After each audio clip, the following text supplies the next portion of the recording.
আল্লাহ পাক মানুষকে জানাতে চেয়েছেন, পৃথিবীর মানুষেরা পৃথিবীর যত উপরে ওঠো না কেন, এই কথা সব সময় মনে রাখবা যে আমার মরা লাগবে। আমি প্রধানমন্ত্রী না, আমি সারা পৃথিবীর যদি মরল হয়ে যায়, এই চিন্তা সব সময় পেছনে রাখবা যে আমার মরা লাগবে। তাহলে দুনিয়ার জীবনটা পরিচ্ছন্ন থাকবে। তোমার মৃত্যুটা এত কঠিন বিষয়, এই পৃথিবীর কোন মানুষকে যেহেতু ছাড়েন নাই, শ্রেষ্ঠ মানুষের নাম আমরা জানি মুহাম্মাদুর রাসূলুল্লাহ, তাকে পর্যন্ত মরণ ছেড়েছে।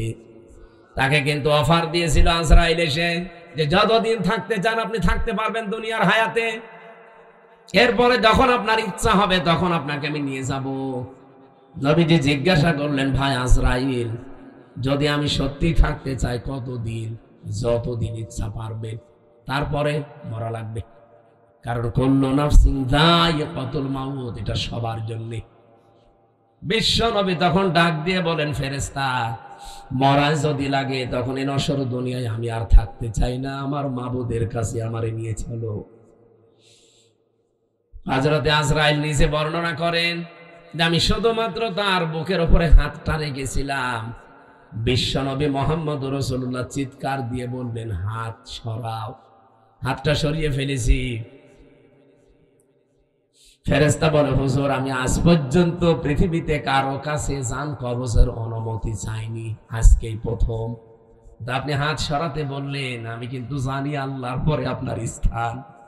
এত আসানে এত সহজে দুনিয়ায় কাউকে আমি কবজ করি নাই, যত আসানে শুধু হাতটা রেখেছিলাম। নবীজি বলেন, আজরাইল, এটা যদি তোমার হাত রাখা হয়, মনে হচ্ছে উহুদ পাহাড় আমার বুকের উপরে রেখে দিয়েছে। আমি মুহাম্মদের শরীরে পৃথিবীর মানুষের তুলনায় ৭০ জন মানুষের শক্তি আমার শরীরে। এত শক্তি আল্লাহ আমার এই শরীরে দেওয়ার পরে তোমার হাত রাখলে যদি আমি হাত সরাতে বাধ্য করতে পারি, আমার আর সহ্য হয় না, উহুদ পাহাড় মনে হচ্ছে। আমার গুনাহগার উম্মত যারা দুর্বল, এদের কি আচরণ করব? যত কষ্ট আছে দুনিয়াতে মরণের, সব আমার বুকের উপরে আজকে দাও। আমার এতিম উম্মত যারা আমার পরে দুনিয়ায় থাকবে, এদের মরণে এত কষ্ট দিও না। হযরতে আজরাইল ওই দিন একটা গ্যারান্টি দিয়েছিলেন, নবী আপনি চিন্তা করবেন না, আপনার উম্মত যদি পৃথিবীতে, কোরআনে কারীমের সূরা বাকারার 255 নাম্বার আয়াত, যেটা আয়াতুল কুরসি, এখানে 10টা ক্ষমতার কথা আছে আল্লাহ। আমি এমনিতে এটা সূরা মুলক পড়ি নাই। মুলক মানে ক্ষমতা, মুলক মানে রাজত্ব। এখানে 10টা বিষয় আছে।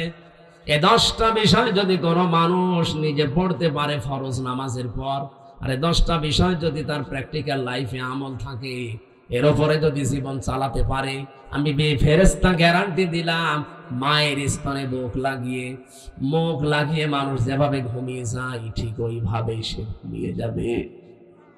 এরকম মরণ আমাদের দরকার নেই, বলেন? আয়াতুল কুরসিটার আমল চালাবেন, আর আপনি দেখবেন এর ভেতরে কি আছে। আমার যদি আয়াতুল কুরসির আলোচনা আজকে থাকতো, এই 10টা বিষয়ের ক্ষমতার বিস্তারিত বর্ণনা বলতাম। শুধু হাদিসটা বললাম, ফরজ নামাজের পরে সালাম ফিরিয়েই পড়বেন, আস্তাগফিরুল্লাহ, আস্তাগফিরুল্লাহ, আস্তাগফিরুল্লাহ 3 বার, আল্লাহু আকবার 3 বার, আল্লাহুম্মা আনতাস সালাম ওয়া মিনকাস সালাম, এটা একবার।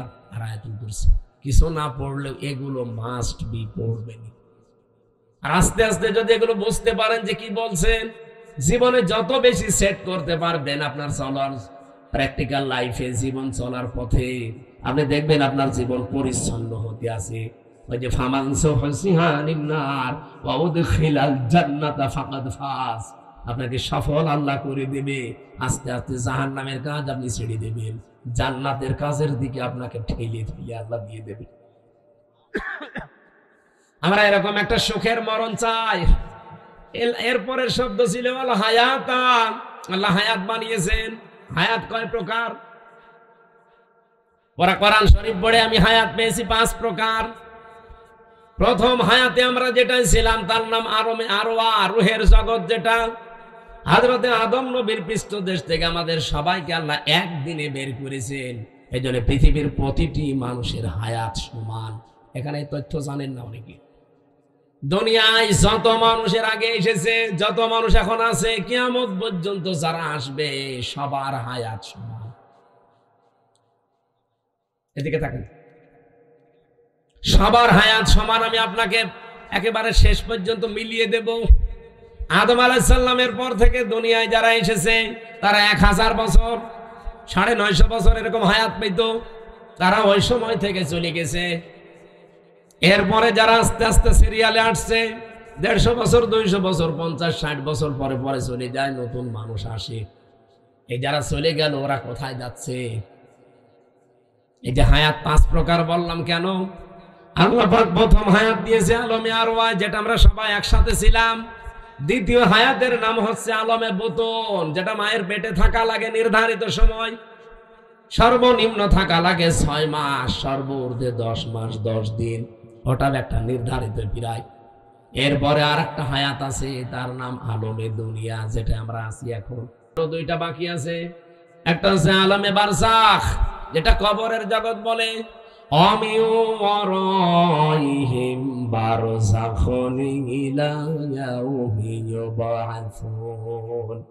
তোমাদের এরপরে একটা পর্দার আড়ালের জগৎ আসতেছে, তার নাম বারজাখ, কবর।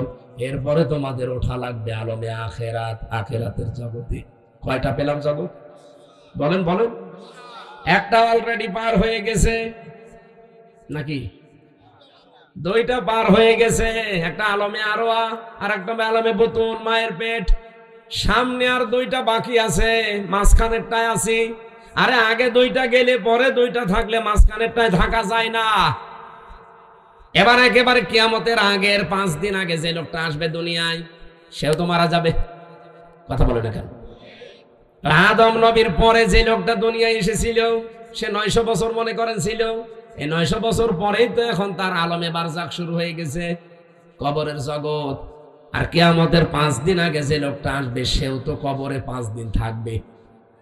এই যে আমি হায়াত সমান বললাম প্রত্যেকের, কেন বলেছি জানেন? আমরা তো সবাই একদিনে আদমের পেট থেকে বের হয়েছিলাম, কিন্তু আগে পরে আসার কারণে প্রত্যেকের কবরের জগৎ কিন্তু একই। হয়তো তারা আগে পাল্টিয়েছে, আমরা পরে আসতেছি। আমরা চলে যাওয়ার পরে যারা আসবে ওরা তো এখন ওই রকম কবরের জগতে আছে। বারজাখন মানে কি? এই পর্দার আড়াল। এই যে পর্দা দেওয়া আছে, এর পেছনে যারা আছে ওরা সিরিয়াল করে আসবে, আমরা ওখানে চলে যাব। তাহলে পৃথিবীতে যত মানুষ এসেছে আসবে, এখন আছি, সবার হায়াত কিন্তু সমান। হয়তো দুনিয়ার হায়াত একটু কম বেশি হয়, তাও 5 বছর, কেউ 10 বছর, কেউ 50-100 বছর। কিন্তু আলমে আখেরাতের যে জগৎ, বারজাখের জগৎ, আলমে যেটা ওই যে কি আরওয়ার জগৎ, রুহের জগৎ, এগুলো সবার জন্য সমান। এই 5টা হায়াত আল্লাহ আমাদেরকে দিয়ে বলেন কেন দিলাম? এই মাঝখানের হায়াতটা জানো, দুনিয়ার জগৎ যেটা, লিয়াবলুয়াকুম আইয়ুকুম আহসানু আমালা। আমি আল্লাহ দেখতে চাই তোমাদের ভেতরে এই ছোট্ট হায়াতে সবচাইতে ভালো কাজ কে করে আসতে পারো। আল্লাহ কি কাজ দেখতে চেয়েছেন? আল্লাহ আকসারু আমালা দেয়নি যে বেশি কাজ, না, আল্লাহ ভালো কাজ চাই। বিশ্বের অন্যান্য দেশে ঘুরলাম, তারা যতটুকু কাজ করে কাজটা ভালো করে, এজন্য টেকসই হয়। আমাদের দেশে কাজ বেশি হয়, কাজটা ভালো হয় না, এজন্য টেকসই হয় না। বঙ্গবন্ধু টানেলে এখনই পানি আরম্ভ হয়েছে। পরশুদিনও আমি আসলাম, চট্টগ্রামের বঙ্গবন্ধু টানেলের নিচ দিয়ে এখন পানি উঠতেছে বাম পাশ দিয়ে। 100 বছরের টার্গেট নিয়ে বানানো। এই যে পাবনা আর উপরের এই যে কি ব্রিজ যেন, এটা কত বছর চলছে বলেন? ওর নিজের মেয়াদ শেষ হয়ে গেছে, তারপরও যা সেইটাই আছে। আপনার তো কাজ আল্লাহ বেশি চায় না, দুনিয়ায় কাজ চাই, ভালো কাজ। কি চাই? আল্লাহ জানে আকসার আমালা দেয়নি যে বেশি বেশি কাজ করো না, কাজ আপনি অল্প করেন, কিন্তু কাজটা যেন, আরো জোরে বলেন, আহসানু আমালার ব্যাখ্যায় আমি আর একটা জিনিস পেয়েছি।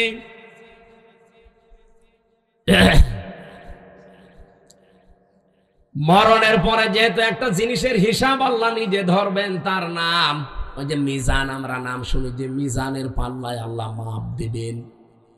মিজানের পাল্লায় মাপবে না? কে মাপবে? আমল। বলেন বলেন।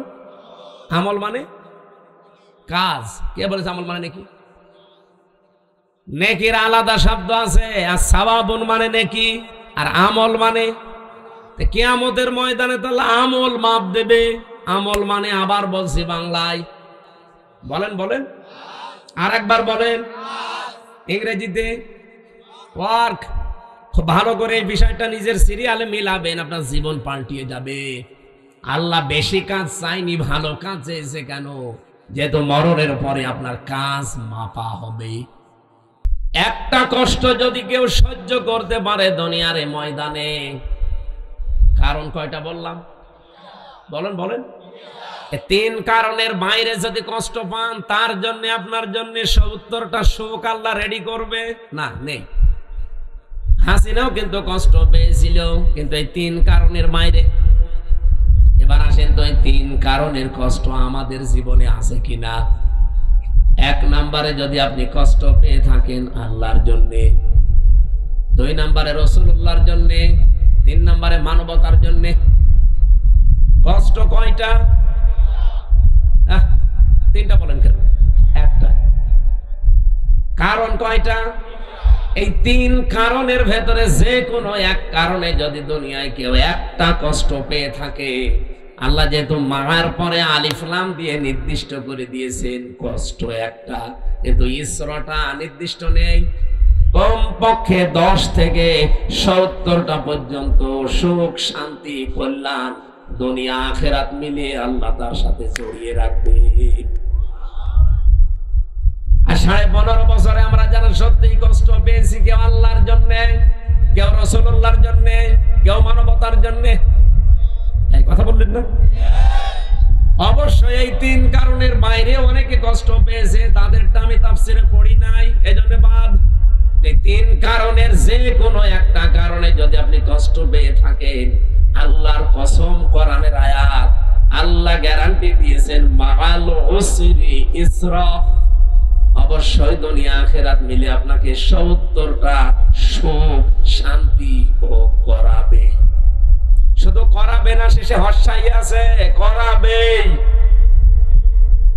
এবার যেহেতু আয়াতটা রিপিট করেছেন আল্লাহ, সিস্টেম অপর পৃষ্ঠায় দেখুন। আল্লাহ পাক বলেন, দুনিয়া থেকে যদি একটা সুখ পায়, আর ওই সুখটা যদি অবৈধ হয়, আবার বলছি, আপনি যদি একটা সুখ ভোগ করেন দুনিয়ায়, আর সুখটা যদি হয় অবৈধ, একটা সুখের কারণে কমপক্ষে 70টা দুঃখ, যন্ত্রণা, কষ্ট, অকল্যাণ আপনার সাথে আল্লাহ জড়িয়ে রাখবে। এবার আমি একটা একটা করে উদাহরণ বলছি। পৃথিবীতে অনেকেই কিন্তু সুখ পেয়েছে, অবৈধ সুখ। যেমন এই যে পরকীয়া প্রেম করে সুখ পায় না, না এই এলাকায় সব নেই? যারা পরকীয়া প্রেমে লিপ্ত আছেন, আপনিও সুখ পেয়েছেন, শান্তি পেয়েছেন, কিন্তু এটা কি বৈধ না অবৈধ? বলেন বলেন। এরকম অবৈধ সুখ একটা যদি ভোগ করে থাকেন, আপনাকে আল্লাহ কষ্ট দেবে, দুঃখ দেবে কয়টা? 70টা। আমি এবারে মিলান, 15.5 বছরে যারা ক্ষমতায় ছিল, বৈধ ভাবে না অবৈধ? তাহলে সুখ তারা পায়নি। বলেন বলেন। যত সুখ পেয়েছে সব বৈধ সুখ না অবৈধ? আপনি এবার হাসিনা থেকে শুরু করে যারা ছিল বলেন, এই 15.5 বছরে যদি অন্তত 50টা সুখ পেয়ে থাকে, আমি কি সুখের নামগুলো বলবো? আরে সুখের নাম বলার দরকার কি? আপনি তো সুখ পেয়েছেন। বাবা শাহজালাল সব হালাল করে নিয়েছিলেন। যেটা আপনার না, জোর করে সেটা আপনি দখল করে নিয়েছিলেন। নবীজির হাদিস আমি পড়েছিলাম প্রথমে, এটা হযরতে আবু যর থেকে বর্ণিত। বিশ্ব নবী বলেন, মানিদ্দাআ মা লাইসা লাহু ফালাইসা মিন্না ওয়ালিয়াতাবাব্বা মাকআদাহু মিনান নার। মুসলিম শরীফের হাদিস। এদিকে তাকান। 1 নম্বরে নবীজি বলেন, দুনিয়ার এই ময়দানে যেটা তোমার না, জোর করে যদি ওটা কেউ জোর জবরদস্তি করে দখল করে নেয়, 2টা শাস্তি তার জীবনে মাস্ট বি হবে। 1 নম্বরে ওই দিন থেকে ফালাইসা মিন্না, ও আমার উম্মত থেকে বের হয়ে গেছে। দুই নম্বরে ওয়ালিয়াতাবাওয়া মাকআদাহু মিনান নার। আল্লাহ পাক বলেন, নবীজি বলেন, এটা মুসলিম শরীফ যে নবীজির কথা, ও নিজের জায়গা যেন জাহান্নামে একটা লিখে বরাদ্দ করে রেখে দিয়েছে। হ্যাঁ, এখানে হাদিসের ব্যাখ্যায় মুহাদ্দিস যারা তারা ব্যাখ্যা করতে গিয়ে দিয়েছেন, যে জিনিস আপনার না ওইটা যদি আপনি আবার নিয়ে নেন, আপনার জন্য এই দুইটা শাস্তি।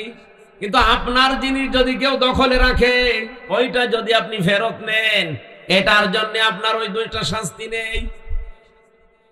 বোঝেননি? আমি জানি না। আপনার যে জিনিস দখল করে নিয়েছে একজন, আপনি যদি এখন কিছু পেয়ে ওইটা আবার নিজের আয়ত্তে নিয়ে নেন, আপনার জন্য হাদিসে বর্ণিত ওই দুইটা শাস্তির একটাও হবে না। কিন্তু যে জিনিস আপনার না, জোর করে যদি আপনি নিজের দখলে দুনিয়ায় নিয়ে নেন, আপনি ওই দিন থেকে নবীর উম্মতের বাইরে চলে গেছেন। আপনি নামাজ পড়তে পারেন, রোজা রাখতে পারেন, হজ করতে পারেন, কিন্তু নবীর উম্মত আপনি আর নেই। হ্যাঁ, কিন্তু ওটা যদি আপনারই ছিল, দখল করেছিল একজন, সেটা আপনি আবার ফেরত পেয়েছেন, আপনার জন্য শাস্তি না? এই বাংলাদেশে অনেকের নামে আমরা দেখি খালি চাঁদাবাজির কথা শুনলে, একজনের জিনিস নিয়ে নিয়ে এটা শুনলে খালি এক দলের প্রতি আর এক দলের প্রতি এই যে কাদা ছোড়াছড়ি চলছে। আরে ভাই, আপনাকে আগে বাস্তবতা বোঝা লাগবে। যে লোকটার কাছ থেকে 15.5 বছরে আপনি কত কিছু নিয়েছেন, নিজের বিবেককে জিজ্ঞাসা করেন। এই মানুষগুলো যদি এখন সেগুলো ফেরত পায়, ফেরত নিয়ে নেয়, সে তো আর জোর জবরদস্তি করে নিয়ে তার নিজের জিনিস সে নিয়েছে। এরকম কিছু যদি হয়ে থাকে, তাহলে হাদিসের এই দুইটা শাস্তি তার জন্য না। আমি আবার বলছি, আপনি আমি নিজে একজন ভিকটিম। এই 15.5 বছরের ভেতরে, বিশেষ করে 3 বছর জেলে থাকাকালীন, আমার বাবার বৈধ সম্পদ, এবং আমি চাকরি করতাম আকিস গ্রুপে, খতিব ছিলাম, সেখান থেকে তারা অবৈধভাবে বহু টাকা এমনিতেই নিয়েছিল। নাকি আমার কাছে টাকা পাইতো? বলেন। আমার ধরার পরে বলেছিল 50টা মামলা দেব, এক্ষুনি 10 লাখ টাকা দেওয়া লাগবে। বাবা তো গ্রাম্য মানুষ, জমি জায়গা বিক্রি করে যা তা করে ওরে 8 লাখ সঙ্গে সঙ্গে দিয়েছিল। ও শয়তান, তারপরও আরেকটা মামলা দিয়েছে। এভাবে খেপে খেপে বাবার কাছ থেকে প্রায় 32 লাখ টাকা নিয়েছে। আকিস গ্রুপের কাছেও নিয়েছে প্রায় 30-32 লাখ। 3 বছরে বলেন তো, এত টাকা যারা নিল, ওই টাকার মালিক তো তারাই, আর ওগুলো বৈধ মালিক। এখন যদি ওই টাকাগুলো আমি ফেরত চাই, আমার অন্যায় হবে, কারণ জিনিস তো আমারই। আপনি তো জোর করে জবরদস্তি করে উল্টাপাল্টা মামলা দিয়ে টাকাগুলো নিলেন। এখন আপনার বিরুদ্ধে মামলা দিলে ওই টাকা যদি সরকার আমারে ফেরত দেয়, আমার দোষ কিসের? আমার জিনিস আমি ফেরত পেয়েছি। কয়েকদিন আগে যে সিরাজগঞ্জ গোল চত্বরে বসেছিলাম, তারেক জিয়া সাহেবের গ্রামে গিয়েছিলাম এক মাহফিলে, গাবতলী থানা না, ওই গ্রামে গিয়েছিলাম আগস্টের 5 তারিখের আগে। স্টেজ থেকে তাড়তে তাড়তে মাঠের ভেতরে ওসি সহ আমারে প্রায় 1-1.5 কিলোমিটার তাড়িয়েছে। পা মা কেটে ওই দিন আমার গাড়িটা ড্রাইভারটা ধরে আটকে রেখে দিয়েছিল। পরবর্তীতে যাদের পাঠালাম তাদের বলেছে টাকা দিতে বলেন। কিসের টাকা? দেওয়া লাগবে। 1,13,000 টাকা গুছিয়ে দিয়েছিল বিভিন্ন জায়গা থেকে। ওই দিন তো আমি নিজেই পালিয়ে বেড়াচ্ছি। মে মাসের মনে হয় শেষের দিকে হবে। আগস্টের 5 তারিখের পরে সেই দেশ পরিবর্তন হয়ে গেছে, ওর নামে বিভাগীয় মামলা হয়েছে। ওরে এখান থেকে পাঠিয়ে দিয়েছে কক্সবাজারের টেকনাফে।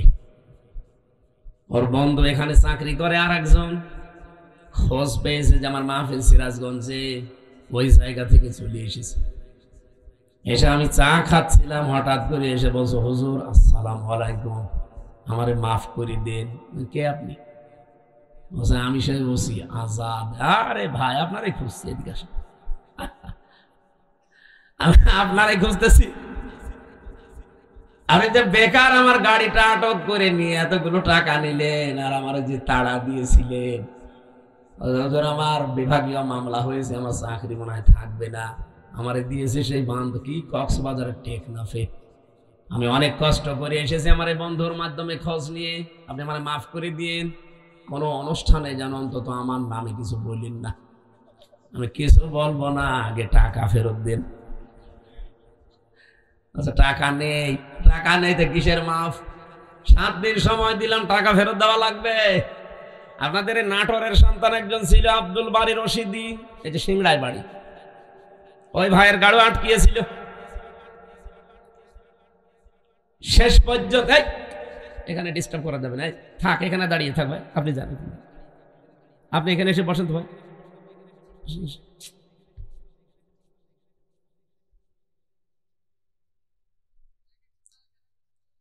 কথা বলা যাবে না ভাই।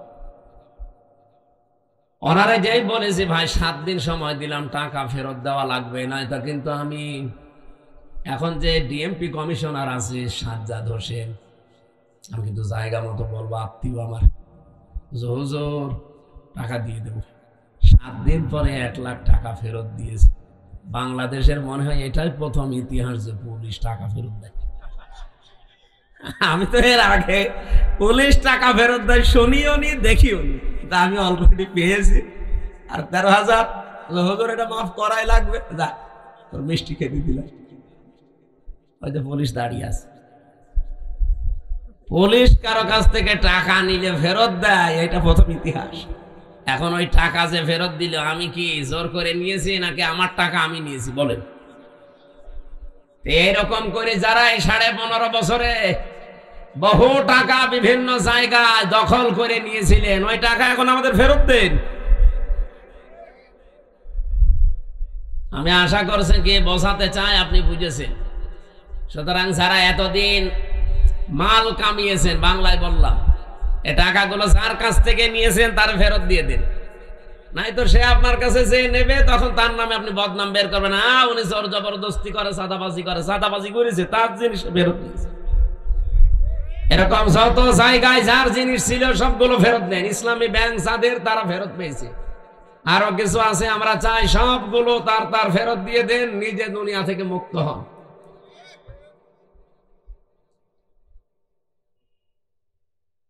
একজন ওসিকে পেয়েছিলাম জেলখানায়, আমি তো ফাঁসির কন্ডেম সেলে থাকতাম সব সময়। উনি আমার এসে একদিন বলছে, হুজুর আপনি তো তওবার কথা বলেন। আমি ওখানে ভেতরে ওই ওয়াক্তীয় নামাজ পড়াতাম, আমার পেছনে নামাজ পড়ার জন্য অনেকে আসত। নামাজের পরে 2-3 মিনিট করে কথা বলতাম। একদিন তাওবার বিষয়ে কথা বললে উনি আমারে বলছে, হুজুর আমি একটা তাওবা করেছি, দেখেন তো আমার তাওবা হয়েছে কিনা। কি? সেই যে নির্বাচন গেল, আমি বাইরে ছিলাম, এখন আমার 8 বছর জেল, এটা হত্যা মামলার। আমি ওই সময় রাত 12টার পর থেকে আমার লোকজন নিয়ে ভোট কাটা আরম্ভ করেছিলাম। ফজরের আজান পর্যন্ত কাজ কাম করিয়ে সব জায়গা মতো পাঠিয়ে দিয়েছি। এরপরে গোসল করার পরে ওযু করে 2 রাকাত তাওবার নামাজ পড়ে বললাম, আস্তাগফিরুল্লাহ। আমার এই তওবা কি হয়েছে? না না, আপনার ইয়ার কি হয়েছে? এটা কি তওবা বলে? আপনি কি আল্লাহর কাছে দোষ করেছেন যে আস্তাগফিরুল্লাহ পড়ছেন? আপনি তো দোষ করেছেন হামজার কাছে। একটা এমপি বানাতে 3.5 লাখ 4 লাখ হামজা লাগে, হামজার বউ লাগে। এই কথা বলছেন না কেন? আপনি তাদেরটা নিজে সব একা দিয়ে দিলেন, আর এখন বলছেন আস্তাগফিরুল্লাহ। আপনার মাফ হতে পারে, তাওবা কবুল হতে পারে যদি বের হওয়ার পর ওই 3.5 লাখ 4 লাখ হামজার বর কাছে যে বলবেন যে এই ভুল করে ফেলেছিলাম, আমারে মাফ করে দিন। তারা মন থেকে যদি বলে ঠিক আছে মাফ করে দিলাম, আপনি মাফ পাবেন। আর তারা যদি বলে না কিসের মাফ, আপনাকে আমরা থাপড়াবো, প্রত্যেকে একটা করে থাপ্পড় দেবো, তাই খাবেন। কি কথা বলছেন কেন? কারণ দুনিয়ায় বিচার যদি না হয়, কিয়ামতের দিন আল্লাহ নিজে বিচার করবে। কারণ আপনি তারা আল্লাহর হক নষ্ট করেননি, হক নষ্ট করেছেন, হক বলে বান্দার হক। কিন্তু আপনার জন্য আমার আফসোস, আপনি হয়তো 8 বছর জেল খাটার পরে বের হয়ে যাবেন, বের হয়ে দেখবেন অনেক হামজা দুনিয়া থেকে মারা গেছে। কি? অনেক হামজার বউ দুনিয়ায় নেই, তারাও মারা গেছে। আপনি তাদের কাছে মাফ চাবেন কি করে? এটা আপনার জন্য সবচাইতে বড় ভয়ঙ্কর বিষয়। 15.5 বছরে যারা অবৈধ সুখ পেয়েছেন, একটা আপনার জন্য 70টা অপমান অপেক্ষা করছে। এই কথা বলে ঢাকা, আমি এটা বানিয়ে বলছি। সূরা আলাম নাসরা 5 এবং 6 নম্বর আয়াত বাড়ি যে মিলিয়ে দেখবেন এই কথাগুলো আছে। দুনিয়াতে যদি কেউ অবৈধ একটা সুখ ভোগ করে থাকেন, মাস্ট বি তার জীবনে কমপক্ষে 70টা অকল্যাণ, দুঃখ, কষ্ট আমার আল্লাহ এর সাথে সাথে রেডি করে রেখেছেন। এই জন্য আল্লাহ মার পরেই দিয়েছেন ওসর। আল্লাহ মাটা না দিলে অর্থ হয়ে যেত ইন্নাল উসরি ইসরা, অর্থ হয়ে যেত। কেন আল্লাহ ইন্নার পরে মা দিলেন? আমি চিন্তা ভাবনা করে কোরআন পড়ি, আন্দাজে কোনো বিষয় আমার ভেতরে যায় না, আমি পড়িও না ওইভাবে যে আমি পড়িয়েই যাব, আন্দাজে না, যে কোনো শব্দ নিয়ে আমি চেষ্টা করি এর একেবারে নিচে যাওয়ার। আমার এই ছোট্ট মাথার ভেতরে এখন এই গবেষণাটা এসেছে, দুনিয়ায় যদি কেউ একটা অবৈধ সুখ ভোগ করে থাকেন, আল্লাহ পাক দুনিয়া আখিরাত মিলে আপনাকে অপমান করবে কমপক্ষে 70টা। এতদিন যারা এগুলো ভোগ করেছেন, বলেন তো এই 15.5 বছরে যদি 50টা সুখ ভোগ করে থাকেন, তাহলে এক একটা 70টা হলে 50টা সুখ ভোগ করলে কতগুলো অপমান? হ্যাঁ, 350, 3,500, 3,500 দুঃখ, কষ্ট, অপমান ও কল্যাণ আপনার দুনিয়াতে আখেরাতে মিলে আল্লাহ দান করবে। তারপরে চট করে ঢুকে পড়বেন, অবশ্যই এখনই চট করে চলে আসবে। আরে ভাই, এতগুলো দুঃখ আপনি কে নেবে? আপনার কি, আপনার তো বাবা নেই, বাবা কি ভোগ করবে? আপনার জীবনে ভোগ করা লাগবে। এক একটা সুখ ভোগ করার কারণে কি সুখে ছিলেন এবার নিজে মিলান। 15.5 বছরে যারা সুখ পেয়েছেন, একটা অবৈধ সুখের কারণে 70টা করে কষ্ট আপনার পেছনে লেগে আছে। এই জন্য মা আছে, যারা আরবি গ্রামার বোঝাতে জিজ্ঞাসা করেন। আমি আবার বলছি, দুনিয়াতে সত্যি যদি আমরা কেউ আল্লাহর জন্য কষ্ট পেয়ে থাকি, মানবতার জন্য কষ্ট পেয়ে থাকি, রাসূলুল্লাহর জন্য কষ্ট পেয়ে থাকি, একটা কষ্টের জন্য কমপক্ষে দুনিয়া আখিরাতে 70টা সুখ আল্লাহ রেডি করে রেখেছে। এই জন্য আমরা আশায় বুক বাঁধি, যত কষ্ট এই দেশের মানুষেরা আল্লাহর জন্য, রাসূলুল্লাহর জন্য, ইসলামের জন্য, মানবতার জন্য সহ্য করেছি, আগামীর এই দেশ আমার আল্লাহ অবশ্যই অবশ্যই কোরআনের হাতে দেবেন। কোরআনে কারীম দিয়ে যদি এই দেশটা চলে, এর ভেতরে 500 আয়াত আছে শরীয়তের বিধান, 6,666টি আয়াতের মাত্র এই 500 বিধান যদি দেশে রাষ্ট্রীয়ভাবে কায়েম হয়ে যায়, আপনি দেখবেন এই দেশটা একটা মিনি জান্নাত হয়ে গেছে। মরণের পরে জান্নাত পাওয়া যাবে সেটা তো অনেক পরে। প্রতিদিন যে দোয়া করেন, রব্বানা আতিনা ফিদ দুনিয়া হাসানা ওয়া ফিল আখিরাতি হাসানা ওয়া কিনা আযাবান নার, আল্লাহ দুনিয়া দাও আগে, এরপরে আখিরাত দিও। কেউ কি আগে বলে আখিরাত দিও তারপরে দুনিয়া দিও? বলে কেউ? কেউ বলে না।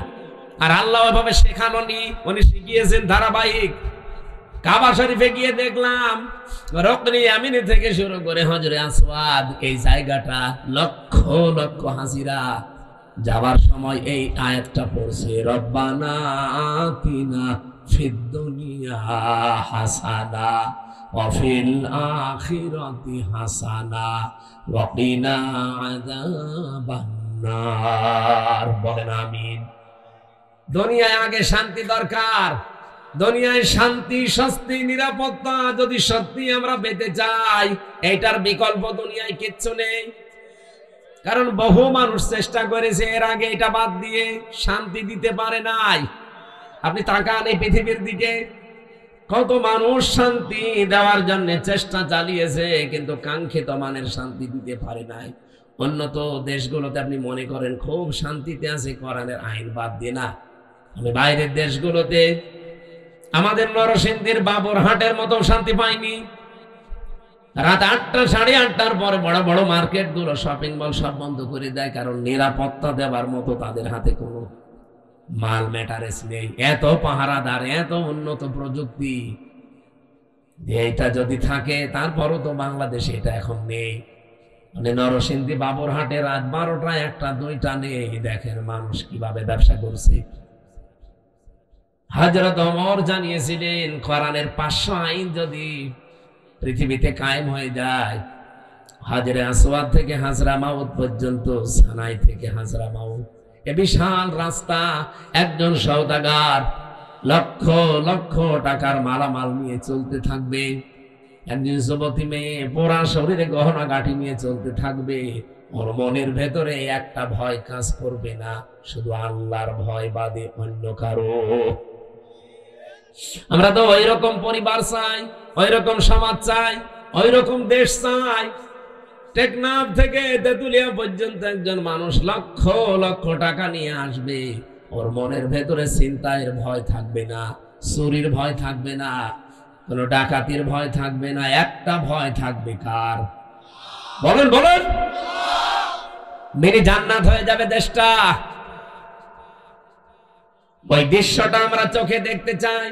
জীবনে প্রতিদিন আমার মনে হয় এই দোয়াটা আমি অন্তত যে কোনো একবার করি, আল্লাহ পৃথিবীতে কিছুই যদি তোমার কাছে কবুল না হয়, 3টা বছর বিনা কারণে জালেমদের জিন্দানখানায় বন্দী ছিলাম, কষ্ট তো কম বেশি পেয়েছি, ওরা আর আমাদেরকে আরো বেশি কষ্ট দিয়েছে। আমি তারেক জিয়া সাহেবের পিএস জনাব মিয়া নুরউদ্দিন অপু ভাই, ওনার বন্ধু গিয়াসউদ্দিন মামুন ভাই, এই 2 জনের সাথে আর আল্লামা মামুনুল হক, এই 4 জন আমরা পাশাপাশি ছিলাম 3 বছরে। মিয়া নুরউদ্দিন অপু ভাই আর মামুনুল হক, এই 2 জনের যে স্যাক্রিফাইস আমার প্রতি আমি জীবনও বলতে পারবো না। এই জন্য যেখানে যাই আমি অপু ভাইয়ের জন্য, মামুন ভাইয়ের জন্য, মামুনুল হকের জন্য আগে দোয়া করি নেই, আল্লাহ পাক দুনিয়া আখিরাতে তাদের যেন উত্তম পুরস্কার দান করেন।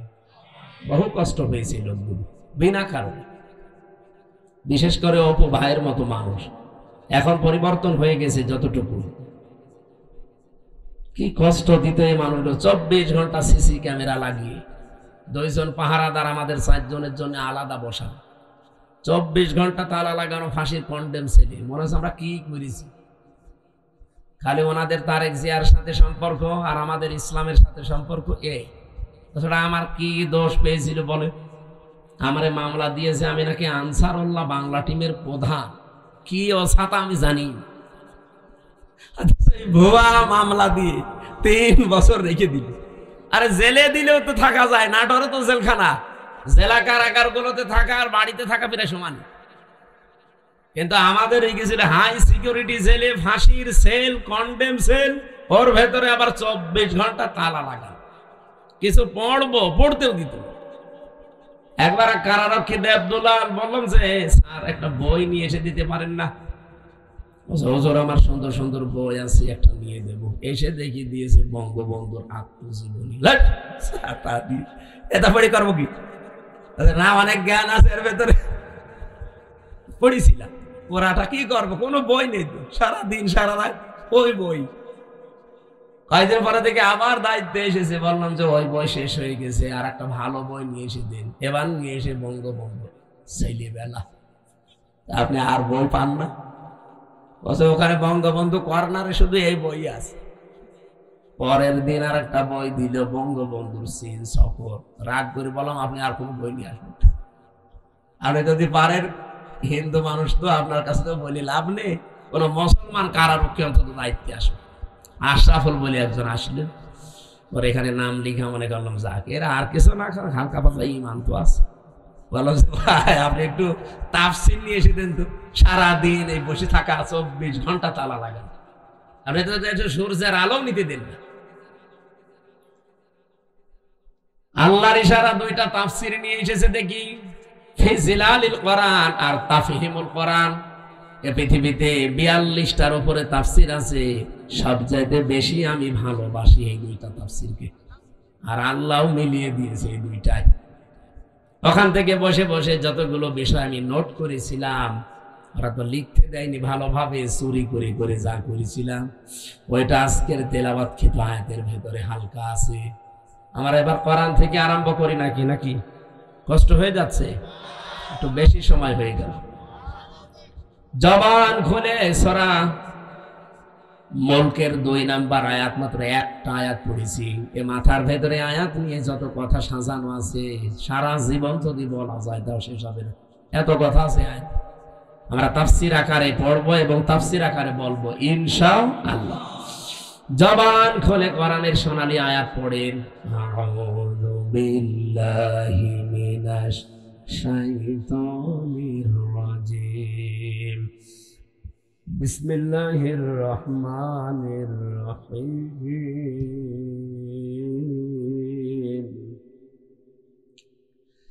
الذي خلق الموت والحياة ليبلوكم أيكم أحسن عملا وهو العزيز الغفور صدق الله العظيم। কোন সূরা জানো? মুলুক। মুলুক মানে রাজত্ব। মুলুক মানে আমরা যাই ভাবি যাই করি না কেন, যাই চিন্তা ভাবনা আমাদের থাক, বিভিন্ন রাজনৈতিক দল করার কারণে আলাদা চিন্তা ভাবনা থাকতে পারে, কিন্তু রাজত্বের আসল মালিক কিন্তু আল্লাহ। এটা আপনাকে বিশ্বাস করা লাগবে। যদি এর ভেতরে অন্য কেউ ঢোকে আপনি মুশরিক। এই কথা বলেন। রাজত্বের মালিককে ক্ষমতায় পৃথিবীতে কেউ দিতে পারবে না আপনাকে। ক্ষমতায় দিতে পারবে শুধুমাত্র আমার আল্লাহ। আপনার যদি অন্য কোনো বিশ্বাসের ভেতরে ঢোকে যে না আমেরিকা আমারে পারবে, ভারত আমারে পারবে, জনগণ আমারে পারবে, আল্লাহর কসম আপনার ঈমান শেষ, আপনি মুশরিক হয়ে গেছেন। কিয়ামতের দিন আমল আখলাক যদি মানুষের কমও থাকে, কিন্তু ঈমানটা যদি তার নির্ভেজাল থাকে, আমার আল্লাহ তারে মাফ করে দেবে। আমল আপনি গাড়ি গাড়ি করেছেন, কিন্তু ঈমানের ভেতরে যদি ভেজাল থাকে, ওয়াকাদিমনা ইলা মা আমিলু মিন আমালিন ফাজআলনাহু হাবাআম মানসুরা। এই পৃথিবীতে কোন মানুষ যদি শিরিক যুক্ত আমল নিয়ে আল্লাহর কাছে হাজির হয়, যে এই দেখেন ওর আমলটা দেখার পরে আল্লাহ ধুলি কণার মতো ওর মুখের উপরে নিক্ষেপ করবে। আল্লাহর এক বান্দা আয়াতটা নিয়ে চিন্তা করছিলেন। এক বাজারে গেছে বাজার করার জন্য, হঠাৎ বাজারওয়ালা দোকানদারকে 100 টাকার একটা নোট দিয়ে বাজারগুলো সদাইগুলো দিয়ে দেন। মানে এভাবে উলট পালট করে বছর বছরে টাকা চলে না, অচল টাকা। এর মাঝে যে একটা দাগ থাকার দরকার ওটা নেই, এটা জাল টাকা, ভেজাল। আপনি নিয়ে যান, অন্য সময় দিয়ে যাবেন। যেই বলেছে এটা জাল অচল, উনি সেন্সলেস হয়ে গেছে। লোকজন এসে বলেছে দোকানদার এই লোকটাকে মেরেছেন, বলছে না আগে ওর হুঁশ ফেরান। পানি দিয়ে বাতাস দিয়ে যখন হুঁশ ফিরিয়ে এসেছে, পরে জিজ্ঞাসা করছে ভাই আপনি অজ্ঞান হয়ে গেলেন কেন? লোকটা বলছে দেখেন ওকে আমাকে কিচ্ছু বলে নাই, মারিও নাই, বকাবকিও করে নাই, শুধু টাকা দিয়েছিলাম। টাকাটা উলট পালট করে বলছে এটা জাল টাকা, অচল, চলে না। আমার জীবনে একটা ধাক্কা লেগেছে যে আমারও তো একটা টাকার নোট আছে, তার নাম হায়াত। তার নাম কি বলেন বলেন? আমার তেলাওয়াত কিন্তু আয়াতের দ্বিতীয় শব্দই কিন্তু এটা, আল্লাযী খালাকাল মাউতা ওয়াল হায়াতা। আল্লাহ বলেন আমি তোমাদের মউত আর হায়াত বানিয়েছি। লোকটা ডাক দিয়ে বলছে আমারও একটা হায়াত আছে, একটা নোট আছে টাকার, তার নাম এই 50, 60, 70 বছরের হায়াতের জিন্দেগি। আমি যদি এখনই মারা যাই, রব্বুল আলামিন যদি আমার হায়াতটা হাতে করে বলে বান্দা এটা অচল, চলে না। এর ভেতরে শিরিকের কিছু দেখতে পাচ্ছি, এর ভেতরে মানুষ ঠকানো আমল দেখতে পাচ্ছি। এইরকম ভেজাল আমল দিয়ে, এরকম ভেজাল জীবন দিয়ে আমার জান্নাতে যাওয়া যাবে না। এই চিন্তা করে আমি সেন্সলেস হয়ে গেছি। ও নাটোরবাসী, আমরা কোথায় আছি বলেন তো? তারাও তো মানুষ ছিল।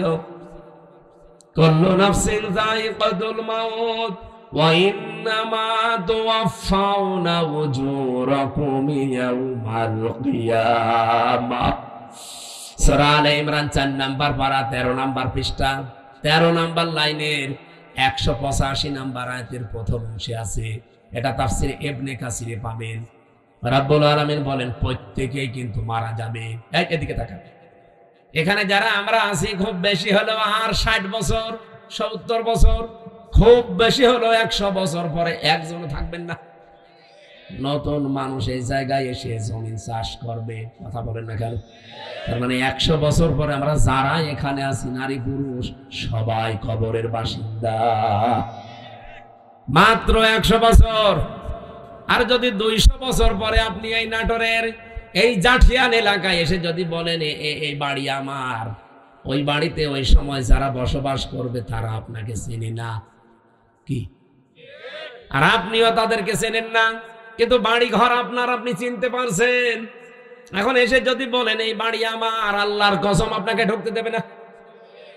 আমি আমার নিজেরটা বলছি, এই যে কোরআন আমার সামনে, আমি জেলখানায় গিয়ে এগুলো আরো বেশি উপলব্ধ করতে পেরেছি, কারণ একা একা থাকতাম। আমার বাবার নাম রিয়াজউদ্দিন, তার বাবার নাম সাহান আলী, তার বাবার নাম নমাজ আলী। এরপরে আমি আর চিনি না, সত্যি কথা বলছি, এরপরে পুরুষ আমি আর চিনি না। আর আমি নমাজ আলীকে দেখি নাই, আমি সাহান আলী পর্যন্ত দেখেছি। এখন এই নমাজ আলীর বাবা মাত্র 70-72 বছর আগে মারা গেছে। এই লোকটা এখন যদি এসে বলে কুষ্টিয়ায় এই 2 তলা বাড়ি আমার, এই ভিটা আমার, ওর দাঁত মুখ খুলে ফেলবো না? ভান্ডামি করা যায়? কিসের নমাজ আলীর বাপ আপনি? আমি তো নমাজ আলীকে চিনি না। এক কথা বলছেন না কেন? বলেন তো, আমার বাবা রিয়াজউদ্দিন, জাহান আলী, নমাজ আলী, তারপরে আমি চিনি না। আমি তাও 3 পুরুষ পর্যন্ত বললাম। এ ভাইরে জিজ্ঞাসা করেন তো, 3 পুরুষও পারবে না? 2টা পারবে মনে হয়। তাহলে ওনার 3 পুরুষের আগে 4 নাম্বারটা যদি এখন এসে নাটোরে ওনার বাড়িতে বলে যে এটা তো আমার বাড়ি ছিল, আমি এখানে থাকতে চাই, কসম আল্লাহর যত বড় দাড়ি হোক বাড়ি উঠতে দেবে না। বলবো আপনার জায়গা না থাকলে মসজিদে থাকেন, সকালবেলা চলে যান। এই যে পাশের জেলা রাজশাহী, 3 দিন আগের ঘটনা কি ঘটেছে দেখেছেন? 4টা ছেলে মেয়ে লোকটার, অথচ ট্রেনের নিচে মাথা দিয়ে মরে গেল। 4টা ছেলে মেয়ে, 8 মাস আগে তার বউটা মারা গেছে। না, আমি শুধুমাত্র ওই ছেলে মেয়েকে দোষ দেই না, ও বাবারও দোষ আছে। কারণ কোরআনে কারিমের যে নির্দেশগুলো ছিল সন্তান হওয়ার পরে 11টা, আপনি খালি জন্ম দিয়ে ছেড়ে দেবেন তা না। ওই 4টা ছেলে মেয়েকে যদিও কোরআনে বর্ণিত 11টা শিক্ষা দিত, যে বৌমা 2টার কারণে লোকটা আত্মহত্যা করলো, ওই রকম বউ ছেলেরা 14টা বাদ দিয়ে দিত। আমাদের জাতির পিতা হযরত ইব্রাহিম আলাইহিস সালাম তার সন্তান ইসমাইলকে বলেছিলেন যে তোমার ঘরের চৌকাঠটা পাল্টিয়ে ফেলো, তার মানে তোমার এই বউর আচরণ ভালো না, এরে পাল্টিয়ে ফেলো। উনি কিন্তু বুঝে ফেলেছিলেন যে বাবার মনে দুঃখ দিয়েছে। এই জন্য এখানে একটা মাসলা বের হয়, আপনার বাবা যদি ইসলামী কোনো কারণে আপনার বউ বাদ দিয়ে দিতে বলে, বাবার কথা অনুযায়ী বউ বাদ দেওয়া যায়, কিন্তু 4 কারণে। আপনি বাবা ওই যে যৌতুকের টাকা পাইনি এই জন্য বাদ দিতে বলছে, ওই রকম বাবার কথা মানা যাবে না। এরকম বাবা আছে না, যে চাহিদা ছিল সে পর্যন্ত হয়তো পূরণ করতে পারেনি। এমনকি অনেকে এই যে বরযাত্রী নিয়ে যাওয়ার সময় ছেলের বাবা এই কথা বলে যে বিয়ায় আমি কিচ্ছু চাই না, শুধু 500 লোক খাওয়াবেন। আপনি কি ফকির নাকি? আর বরযাত্রী যাওয়ার এই সিস্টেমটা বন্ধ করা দরকার। এটা ইসলাম না, এটা হিন্দুদের কালচার। কোথায় পেয়েছেন এই সিস্টেম? বরযাত্রী ইসলামে আছে, ইসলামে আছে অলিমা। অলিমা ছেলের বাড়ি হয় না মেয়ের বাড়ি হয়? আর যে বরযাত্রী কোন বাড়ি? কোথায় পেয়েছেন ভণ্ডামি? এটা বাদ দেওয়া লাগবে আজকে। যারা এখানে আছেন মুসলমান, অন্তত অন্য ধর্মের লোক নেই, আজকে থেকে হিন্দুদের এই কালচার বাদ। কোন বাড়িতে কেউ বরযাত্রীর দাওয়াত দিলে যাবেন না। বলে না ও হারাম, আমি খাবো কোন কারণে? কারণ মেয়ের বাবা যদি মন থেকে আপনাকে কিছু না দেয়, যা নেবেন একটা পান নিলেও পানটাও হারাম। আর আপনি মরণের খাওয়া খান, যে 10 পিস করে গোস্ত খায়, তারপরও বলে না কিছুই হয়নি। হবে কি করে? ও তো রাক্ষস। বরযাত্রী যাওয়া যাবে? গিয়েছেন কোনদিন? এটা বন্ধ করা লাগবে। অলিমা করবেন, অলিমা করা যায় যাচ্ছে। আমি এই কথাটা 3-4 বার বলতাম না, কারণ আমার ছেলে নেই, আমার 3টা মেয়ে, আমার আবার বাঁচা লাগবে না। যদিও ইসলামেও আছে, তারপরও আমার নিজেরও বাঁচা লাগবে ভাই। বারবার করে বলছি বরযাত্রী যাওয়া, অলিমা করা হয় ছেলের বাড়িতে, ছেলের বাবারা বুঝুক না। এই যে এই লোকটা ট্রেনের নিচে মাথা দিয়ে মরে গেল, এই যদি ছেলে মেয়েকে আল্লাহর পরে মা বাবার স্থান, এটা যদি কোরআন থেকে হাদিস থেকে ছোটবেলা থেকে শেখাতো এই দিনটা, তাহলে এই দুইটা ছেলে ওর বউ দরকার হয় বাপ দিয়ে দিত, তারপরও বাবাকে ভাবে বাড়ি থেকে বের করে দিত। লোকটা সারাদিন বাড়িতে জায়গা পায়নি, শেষ পর্যন্ত স্টেশনে না খেয়ে সারাদিন ছিল, সকালবেলা যে মরে গেছে। এরকম সন্তান যেন কারো না হয়। আরে সন্তানের তো শুধু দোষ না ভাই, আপনি ওইভাবেই তৈরি করেছেন তাকে। আল্লাহর পরে যে আপনার স্থান সে তো জানেই না। এখানে মাসলা হচ্ছে বাবার কথা যদি শরীয়ত সম্মত হয়, বাবা যদি বলে বউ রাখা যাবে না, এর ভেতরে আমি শরীয়তের এই জিনিসগুলো ভুল পাই, তাহলে বাদ দিয়ে দেওয়া লাগবে। কিন্তু মায়ের কথা শুনে বউ তালাক দেওয়া জায়েজ নেই।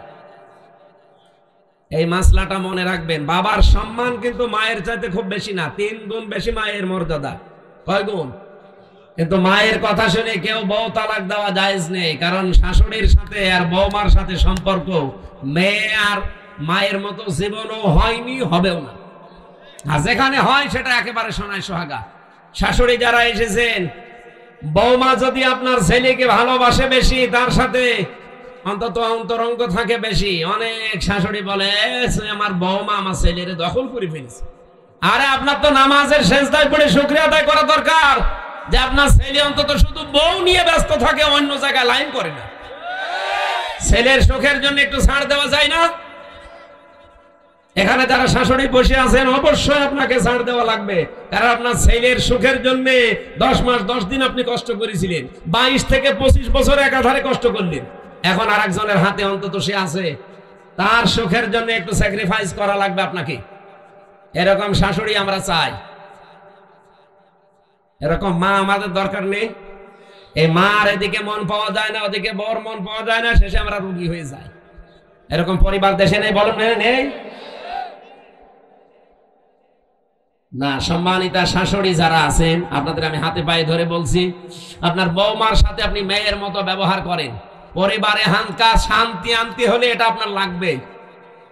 খালি খাই নাই এ করে করে এই যে অশান্তি তৈরি করে রাখেন ছোটখাটো জিনিস নিয়ে। হয়তো বৌমার জন্য 1000 টাকার দিয়ে একটা শাড়ি কিনেছে, মায়ের জন্য 800 টাকা দিয়ে, 200 টাকা কম বেশি, এই ঝগড়া চলছে। বেশি বলে ফেললাম। এরকম পরিবার দেশে নেই? আপনি মনটা উদার করতে পারেন না যে আমি তো সারা জীবন অন্তত ভোগ করেছি, এখন যুবতী মেয়ে ওরা করুক। আর আপনার বাইরের মানুষ, ও তো আপনার ছেলের অন্তরঙ্গ, হয়তো শান্তিতে থাকলে আপনার ছেলেও শান্তিতে থাকবে। বহু পরিবার এরকম অশান্তি দেখি শুধুমাত্র এই শাশুড়ির ছোট মনের কারণে। নাকি নাটোরে আমার মনে হয় বেশি বলা হয়ে গেল। আছে এরকম মানুষ, আমি জানি। সম্মানিতা মা বোন যারা এসেছেন, বিশেষ করে পুত্রবধূ, আপনি আর 100 বছর পরে বললাম তো থাকবেন না। আল্লাহর কসম, দুনিয়া যেহেতু থাকার জায়গা না, শাশুড়িকে নিজের মায়ের মতো ভাবতে শুরু করেন আজকে থেকে। তো মুরব্বী মানুষের কিছু উল্টা পাল্টা হতেও পারে, নিজের মা বাবা ভুল করলে তো মাফ করে দিন। আর অন্যের মা এখন মনে করছেন শাশুড়ি তো আমার মা না, কিছু হলে স্বামীর কানে তুলে দেন, তার মনটাও তো খারাপ হয়ে যায়। আর আমি নিজে একজন স্বামী, যত স্বামী এখানে বসে আছে প্রত্যেক স্বামীর পক্ষ নিয়ে বলতে পারি, আপনি যদি সত্যি আমার মন চান, আমার মাকে বাবাকে নিজের মা বাবার মতো আপনাকে মনে করা লাগবে, নাই তো জীবনও আপনি আমার মন পাবেন না। হয়তো উপরে আপনাকে ভালোবাসবো আমার ছেলে মেয়ের কারণে, কিন্তু জীবনও আপনি আমার মন পাবেন না। আশা করছি এটা একটু ছাড় দেবেন, নিজের মা বাবার মতো আপনি মনে করে দেখেন, দেখেন পরিবারটা একটা মিনি জান্নাত হয়ে যাবে। বিশ্বনবী জানিয়েছেন, পরিবার যখন কোন স্ত্রী লোক মারা যায় অবস্থায়, যে তার স্বামী তাকে দেখে বলে যে না, আমার বউ কিন্তু সত্যি আমার মন মতো ছিল। নবীজি বলেন, এই স্বামী স্ত্রীর লাশ দেখে যদি গ্যারান্টি দিতে পারে, ওই স্ত্রী জান্নাতি। নামাজ পড়ে নাই, রোজা রাখে নাই, পর্দা করে নাই, কথাগুলো এখানে নেই। খাদিজাতুল কুবরার পুরা জীবনী পড়লাম, জীবনে 1 ওয়াক্ত নামাজ পড়েননি, একটা রোজা রাখেননি, জীবনে একদিনের জন্য পর্দায় থাকেননি। জীবনে একটা হজও করেননি, একটা টাকা যাকাতও দেননি, কিন্তু তাকে আমার আল্লাহ নিজে সালাম পাঠিয়েছেন।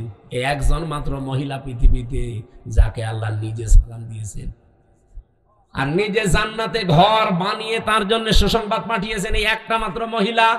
অথচ জীবনে কোনোদিন নামাজে এক ওয়াক্ত পড়েননি, একটা রোজা রাখেননি, জীবনে একদিনের জন্য পর্দায় ছিলেন না। কারণ কি? কারণ এগুলো সব নাজিল হয়েছিল তার ইন্তেকালের পরে। কথা বোঝেন? এই বিধানগুলো সব নাজিল হয়েছিল তার ইন্তেকালের পরে, এজন্য উনি করতে পারেননি। কিন্তু আল্লাহ তাকে সালাম দিয়েছেন এবং ঘর জান্নাতে বানিয়ে আলাদা তার জন্য পাঠিয়েছেন। এমন একটা ঘর খাদিজার জন্য আল্লাহ বানিয়ে রাখলেন যে ঘরের ভেতরে কোনো নয়েজ নেই, কোনো আওয়াজ নেই, গোলমাল মুক্ত। তার জীবনী পড়তে গিয়ে আমি ব্যাখ্যায় পেয়েছি এটা একটাই মাত্র কারণ। কি? একটাই মাত্র কারণ, হযরতে খাদিজাকে আল্লাহ জান্নাত দেওয়া, সালাম দেওয়া, যে জীবনে কোনোদিন তিনি স্বামীর মনে একদিনের জন্য দুঃখ দেয়নি। স্বামী যখন বাইরে থেকে আসতো ঘরটা নয়েজ মুক্ত রাখতেন, আওয়াজ মুক্ত রাখতেন, একটা নির্মল শান্ত পরিবেশ তৈরি করে দিতেন ঘরটায়, মনে হচ্ছে বাইরে থেকে এসে জান্নাতে আছে। আল্লাহ এত খুশি হয়েছিলেন স্বামীর এই আচরণটায়, নিজে সালাম তো পাঠিয়েছেন, আবার জান্নাতে ওরকম একটা আলাদা ঘর বানিয়ে সুসংবাদ পর্যন্ত দিয়েছে। আমি নিজে স্বামী সহ যত স্বামী এখানে বসে আছি, আমি গ্যারান্টি দিয়ে বলতে পারি, একটা স্বামী এখন হাত তুলতে পারবেন যে জীবনে কোনো দিন একদিনের জন্য আমার স্ত্রী আমাকে একটা দুঃখ দেয়নি? হাত তোলেন তো। নেই।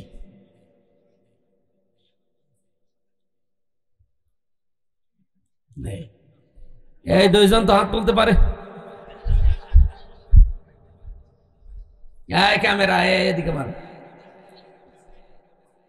না, আমি হাসির জন্য বলি নাই, চিন্তা করে দেখেন আমিও হাত তুলতে পারলাম না, যদিও ম্যাডাম মনে হয় দেখছে, যা করে করুক, কপালে যা আছে হবে। কি আশ্চর্য মেয়েরা, এই যে হাজার হাজার মহিলারা বসে আছে, ওরা মনে করে নামাজ পড়লে, রোজা রাখলে আর কালো বোরকা পড়লে আমি জান্নাতি। কে বলিস আপনাকে? খাদিজা তো জীবনে এক ওয়াক্ত নামাজ পড়েনি, একটা রোজা রাখেনি, একটা দিনের জন্য পর্দা ছিল না। জীবনে কোনো দিন একটা দিনের জন্য, একবারের জন্য স্বামীর মনে তিনি দুঃখ দেয়নি। এরকম স্ত্রী তৈরি করা দরকার না? এখানে যারা বসে আছেন আল্লাহ যেন খাদিজার মতো তৈরি করে দেন আপনাদের, বলেন আমিন। না, সিস্টেমটা যদি উল্টিয়ে ফেলি, ওরা যদি বড় হুজুর এটা একটু বলেন তো, এখানে এমন কোন স্বামী আছে কিনা যে জীবনে একদিনের জন্য স্ত্রীকে একটা দুঃখ দেয়নি? একটা প্রতিদিন 20টা করে দুঃখ দিচ্ছে। আমাদেরকে হযরতে আলীর মতো হওয়া লাগবে। আল্লাহ আমাদেরকে এই মানুষগুলোর জীবনে সামনে রেখেছেন কেন? শিক্ষা নেওয়ার জন্য। পরিবারটা জান্নাত হয়ে যাওয়ার কথা, অথচ 100টার প্রায় 99টা পরিবার এখন শান্তি নেই। সে আলেম বলেন, হুজুর বলেন, আর জেনারেল বলেন, সবগুলো এখন অশান্তি, এই শুধু ছোট মনের কারণে। আমি দুনিয়ার একটা হিসাব দিচ্ছিলাম, আমি নিজের দাদা দাদার বাবাকে পর্যন্ত আর চিনতে পারছি না। 200 বছর পরে আমিও যদি কুষ্টিয়ায় আমার ওই বাড়িতে এসে বলি এই বাড়ি আমি বানিয়েছিলাম, আল্লাহর কসম 200 বছর পরে যারা ওখানে বাস করবে আমারে কুষ্টিয়ায় ঢুকতে দেবে না। এই হচ্ছে দুনিয়া। আল্লাহ এর পরের অংশে দিয়েছেন, ওয়া ইন্নামা তুওয়াফাউনা উজুরাকুম ইয়াউমাল কিয়ামাহ। ও পৃথিবীর মানুষেরা, বুঝে শুনে কাজ কারবার করবা, যা করো না কেন এইটা কিন্তু তোমারে দেওয়া হবে, যা করবা এইটাই তোমাকে দেওয়া হবে। ফামান যুহজিহা আনিন নার, এইটা বলার জন্য আমি এ পর্যন্ত আসলাম, ভালো করে শুনবেন। ফামান যুহজিহা আনিন নার ওয়া উদখিলাল জান্নাতা ফাকাদ ফাজ। এখানে আয়াতের 2টা তাফসীর হয়। আলেম যারা আছেন তাদেরকে বলছি ভালো করে মিলাবেন। প্রথম তাফসীর হচ্ছে, ওই লোকটার জীবন আসল সফল, যাকে আল্লাহ জাহান্নামের আগুন থেকে মাফ করে দিয়ে জান্নাতে দিয়ে দেবে, সেই লোকটা সফল। আর একটা তাফসীর হচ্ছে, পৃথিবীর ময়দানে যতদিন সে বেঁচে আছে, জাহান্নামের কাজগুলো যখন আস্তে আস্তে ছেড়ে দিয়ে জান্নাতের কাজের দিকে আস্তে আস্তে এগিয়ে যেতে পারে, তখন সে যেন মনে করে আমি সফল হচ্ছি। আগে নামাজ পড়তো না, এখন ধরেছে। আগে সুদ খাইতো, এখন ছেড়ে দিয়েছে। এরকম কাজ কারবার গুলো যখন আপনি জাহান্নামের কাজ একটা একটা করে ছেড়ে দিয়ে জান্নাতের কাজের দিকে এগিয়ে যেতে পারবেন, আপনি মনে করবেন আল্লাহ পাক আমাকে জীবন সফল করে দিচ্ছে। আপনি বলেন তো, হচ্ছে আপনার জীবন এটা? না। আগে বিড়ি খেতেন না, এখন আরো খান। আগে সুদ খেতেন না, এখন খান। এমনকি এখানেও আমার মনে হয় এমন এমন মানুষ বসে আছে সুদের টাকা ছেড়ে দেয়। 1000 টাকা দিলে 100 টাকা বেশি দেয়। এরকম মানুষ টাকা ছেড়ে দিয়ে রেখেছে, সেই টাকা ওয়াজ শুনে যে তুলবে। এরকম মানুষ নেই? অলরেডি টাকা ছেড়ে দিয়ে এসেছে, ওয়াজ শেষ করে কালকে যে ওই টাকা তুলবে সুদের টাকা। নাকি এলাকা এখনো শুরু হয়নি? এটা কারা কারা সুদের টাকা ছেড়ে দেবেন? হাত তোলেন তো। একজন তা দাঁড়িয়ে লাভ মানুষ। আপনি কয় টাকা ছেড়েছেন? না, যারা এগুলো ছেড়েছেন আপনি না খেয়ে মরে যান ভাই। সুদের টাকা খাওয়া আর মায়ের সাথে জেনা করার সমান। আরো জোরে বলেন নাউযুবিল্লাহি মিন যালিকা। আল্লাহ আমাদের হেফাজত করুন, আমিন। আমাল হায়াতুদ দুনিয়া ইল্লা মাতাউল গুরুর। আল্লাহ বলেন পৃথিবীর এই জমিনটা, পুরা জীবনটাই ধোঁকা। এটা পুরাটা খেল তামাশা, এটা প্রতারণা ছাড়া দুনিয়ার মানুষ কিচ্ছু না। এখনো টের পাচ্ছ না? আমি হামজা যদি এখনই এই অবস্থায় মরে যাই, আপনারা হয়তো খবর পাঠিয়ে দেবেন বাড়িতে যে হামজা মারা গেছে। আমার স্ত্রী, আমার ম্যাডামে কাঁদতে কাঁদতে বেহুশ হয়ে যাবে। আমি জানি, এত ভালোবাসি। হয়তো 2, 3 দিন, 5 দিন, 7 দিন খাওয়া দাওয়া হাফ হয়ে যাবে, খেয়ে না খেয়ে পার করবে। 4 মাস 10 দিনের ভেতরে দেখবেন সব স্বাভাবিক হয়ে গেছে। কি তাহলে আমার নিজের একা না, প্রত্যেকের জীবনে এইটা। 4 মাস 10 দিনের ভেতরে ঠিক আমার শ্বশুর ম্যাডামরে নিয়ে অন্য জায়গায় বিয়ে দিয়ে দেবে। কি মাত্র 4-5 দিন সংসার করার পরে ওর বাবারে কল দিয়ে বলবে, আব্বা হামজা তো আর কি ছিল, এখন যেটা দিয়েছে এটা 100 গুণ ভালো। এই হচ্ছে দুনিয়া। আল্লাহ এটা আমাদের বুঝিয়েছেন যে আমাল হায়াতুদ দুনিয়া ইল্লা মাতাউল গুরুর। যে হায়াত শব্দটা আছে না, এইটার ব্যাখ্যা করার জন্য আমি আয়াত পড়লাম। আপনাদের কষ্ট হচ্ছে নাকি ভাই? আর আধা ঘন্টা থাকা যাবে না? অনেক ব্যস্ত মানুষ আছে তো, এই জন্য আমি তাড়াতাড়ি করছি। এরা আবার চলে যাবে তো। আমার ভাইরা, আল্লাহ রাব্বুল আলামিন শুরু করলেন। আয়াতের শুরু থেকে দেখবেন আল্লাযী খালাকাল মাউতা ওয়াল হায়াতা। আমি এমন আল্লাহ কি তোমাদের মউত আর হায়াত আমি বানিয়েছি। এবার চিন্তা করেন, আল্লাহ আয়াত শুরু করার আগে কিন্তু হায়াত আগে দেননি, আগে দিয়েছেন মউত। কি দিয়েছেন? মুফাসসিররা তাফসীর করতে গিয়ে লিখেছেন, আল্লাহ পাক মানুষকে জানাতে চেয়েছেন, পৃথিবীর মানুষেরা পৃথিবীর যত উপরে ওঠো না কেন, এই কথা সব সময় মনে রাখবা যে আমার মরা লাগবে। কি করা লাগবে?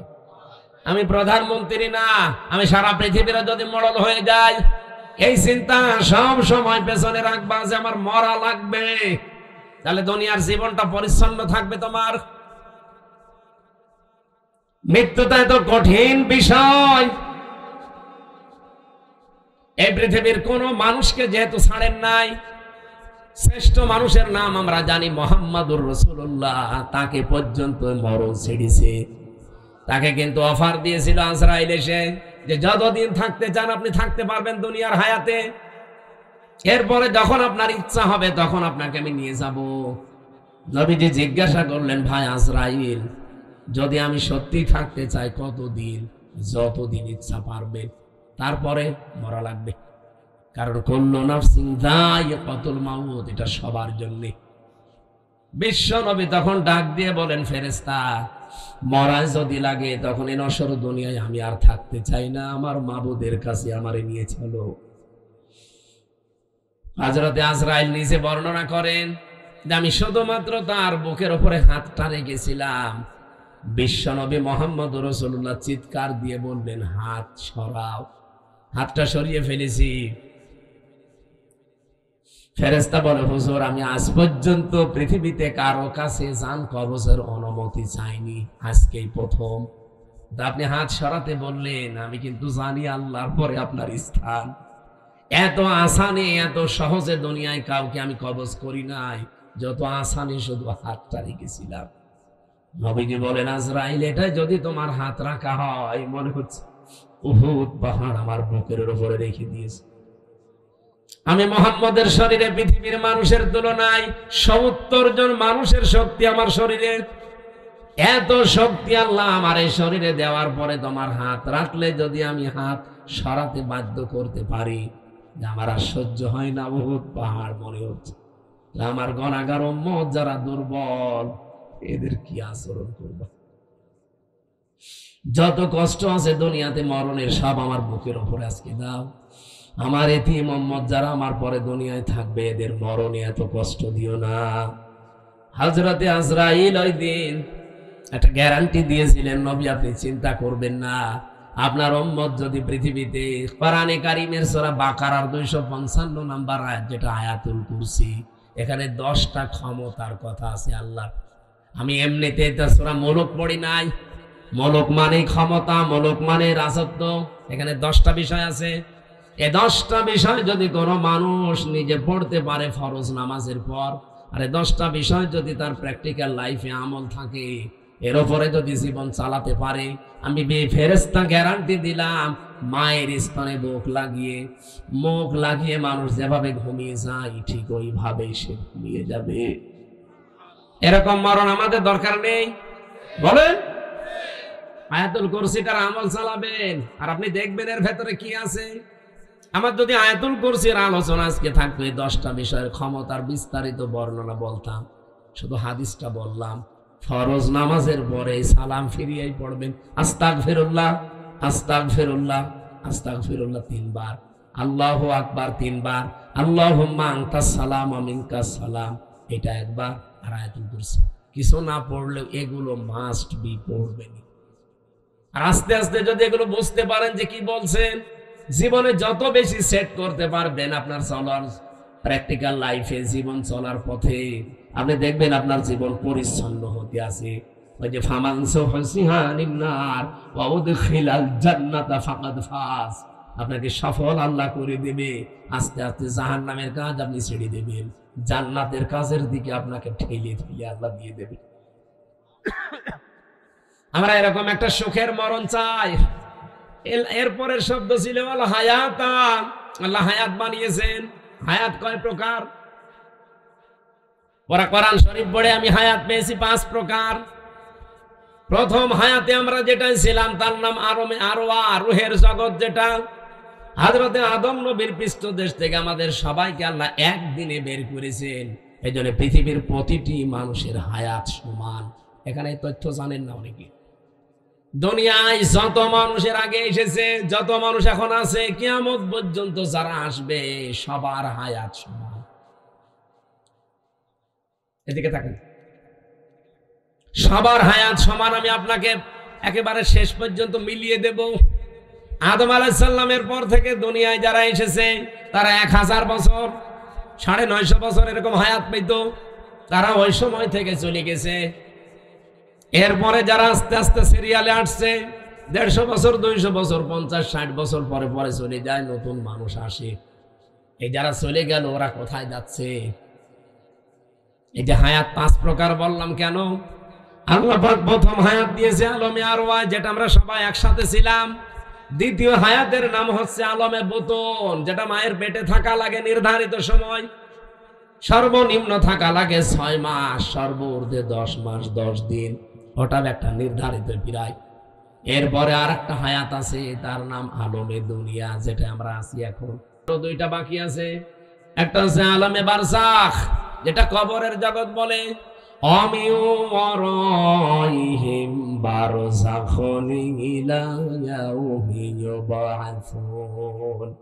তোমাদের এরপরে একটা পর্দার আড়ালের জগৎ আসতেছে, তার নাম বারজাখ, কবর।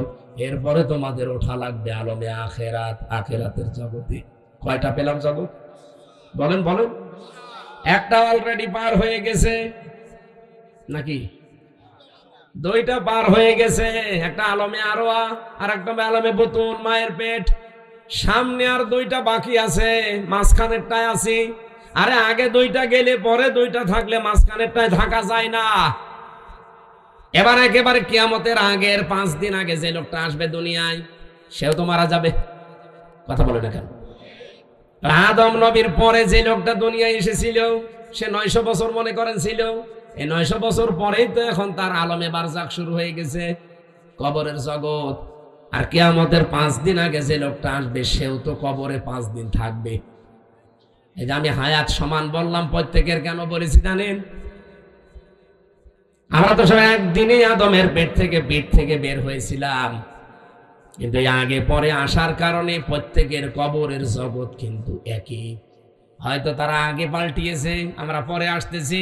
আমরা চলে যাওয়ার পরে যারা আসবে ওরা তো এখন ওই রকম কবরের জগতে আছে। বারজাখন মানে কি? এই পর্দার আড়াল। এই যে পর্দা দেওয়া আছে, এর পেছনে যারা আছে ওরা সিরিয়াল করে আসবে, আমরা ওখানে চলে যাব। তাহলে পৃথিবীতে যত মানুষ এসেছে আসবে, এখন আছি, সবার হায়াত কিন্তু সমান। হয়তো দুনিয়ার হায়াত একটু কম বেশি হয়, তাও 5 বছর, কেউ 10 বছর, কেউ 50-100 বছর। কিন্তু আলমে আখিরাতের যে জগৎ, বারজাখের জগৎ, আলমে যেটা ওই যে কি আরওয়ার জগৎ, রুহের জগৎ, এগুলো সবার জন্য সমান। এই 5টা হায়াত আল্লাহ আমাদেরকে দিয়ে বলেন কেন দিলাম? এই মাঝখানের হায়াতটা জানো, দুনিয়ার জগৎ যেটা, লিয়াবলুয়াকুম আইয়ুকুম আহসানু আমালা। আমি আল্লাহ দেখতে চাই তোমাদের ভেতরে এই ছোট্ট হায়াতে সবচাইতে ভালো কাজ কে করে আসতে পারো। আল্লাহ কি কাজ দেখতে চেয়েছেন? আল্লাহ আকসারু আমালা দেয়নি যে বেশি কাজ, না, আল্লাহ ভালো কাজ চাই। বিশ্বের অন্যান্য দেশে ঘুরলাম, তারা যতটুকু কাজ করে কাজটা ভালো করে, এজন্য টেকসই হয়। আমাদের দেশে কাজ বেশি হয়, কাজটা ভালো হয় না, এজন্য টেকসই হয় না। বঙ্গবন্ধু টানেলে এখনই পানি আরম্ভ হয়েছে। পরশুদিনও আমি আসলাম, চট্টগ্রামের বঙ্গবন্ধু টানেলের নিচ দিয়ে এখন পানি উঠতেছে বাম পাশ দিয়ে। 100 বছরের টার্গেট নিয়ে বানানো। এই যে পাবনা আর উপরের এই যে কি ব্রিজ যেন, এটা কত বছর চলছে বলেন? ওর নিজের মেয়াদ শেষ হয়ে গেছে, তারপরও যা সেটাই আছে। আপনার তো কাজ আল্লাহ বেশি চায় না, দুনিয়ায় কাজ চাই, ভালো কাজ। কি চাই আল্লাহ? জানে আকসার আমালা দেয়নি যে বেশি বেশি কাজ করো না, কাজ আপনি অল্প করেন, কিন্তু কাজটা যেন, আরো জোরে বলেন, আহসানু আমালার ব্যাখ্যায় আমি আর একটা জিনিস পেয়েছি।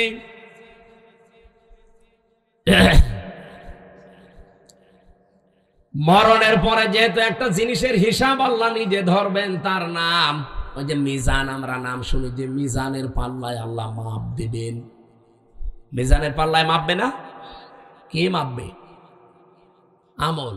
বলেন বলেন, আমল মানে কাজ। কে বলেছে আমল মানে নেকি? নেকির আলাদা শব্দ আছে, আর সাওয়াবুন মানে নেকি, আর আমল মানে। কিয়ামতের ময়দানে তাহলে আমল মাপ দেবে। আমল মানে, আবার বলছি বাংলায়, বলেন বলেন, আর একবার বলেন ইংরেজিতে, ওয়ার্ক। খুব ভালো করে এই বিষয়টা নিজের সিরিয়ালে মিলাবেন, আপনার জীবন পাল্টিয়ে যাবে। আল্লাহ বেশি কাজ চাইনি, ভালো কাজ চেয়েছে। কেন? যেহেতু মরণের পরে আপনার কাজ মাপা হবে। আমার এবার প্রশ্ন এই দুইজনের কাছে, আর এখানে যারা আছে আলেমরা তাদের কাছে।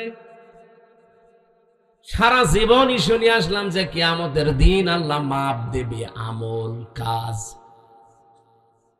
আর কি দিয়ে মাপবে? মিজানের পাল্লা দিয়ে।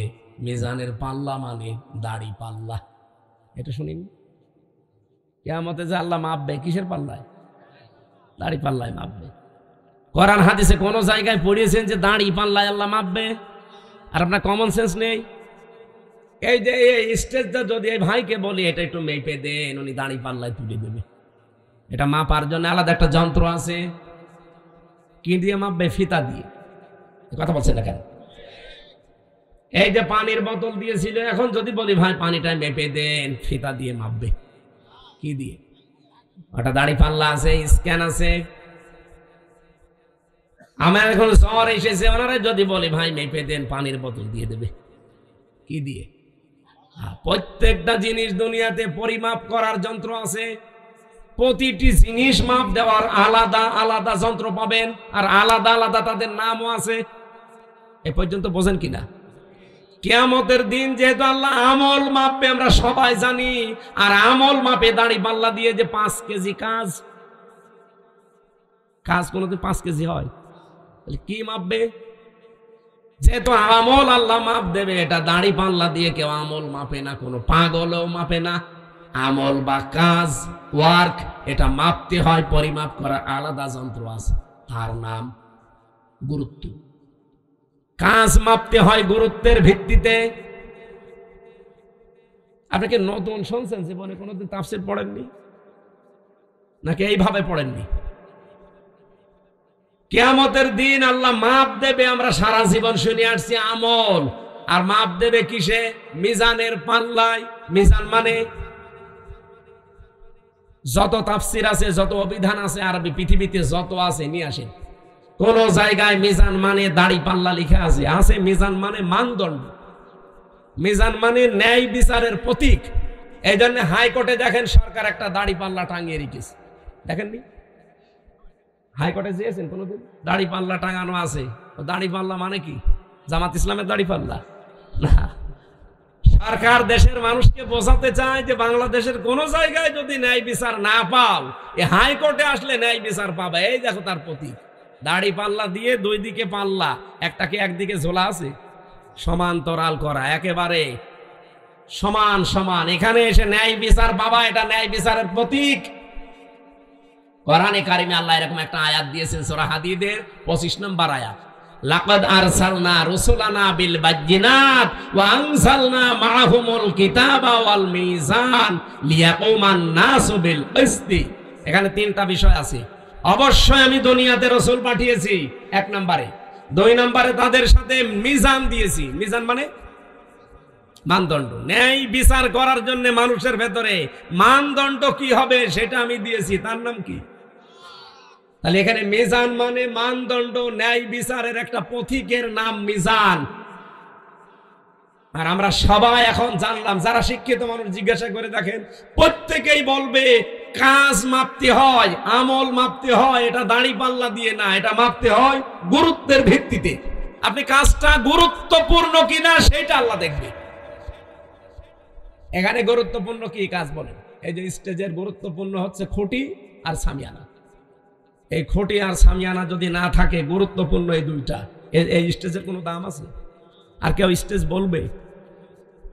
কিন্তু গুরুত্বহীন অনেক জিনিস এখানে আছে। কি? এই যে এখানে যে রেহালটা আছে, এটা যদি না থাকে কেউ স্টেজ বলবে না।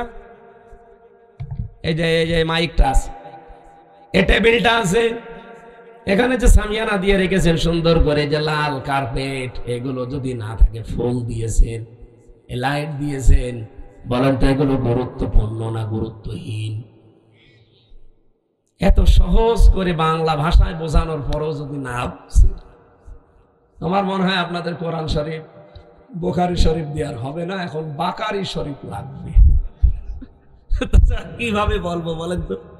সারা জীবন কি শুনে আসলো যে কিয়ামতের দিন মিজানের পাল্লায় আমল মাপবে। আমল মানে কাজ। এই কেজি, এইদিকে 5 কেজি গোনা তুলে দেবে, এইদিকে 6 কেজি নেকি তুলে দেবে, একদিকে ভার হয়ে যাবে, জান্নাতে চলে যাবে।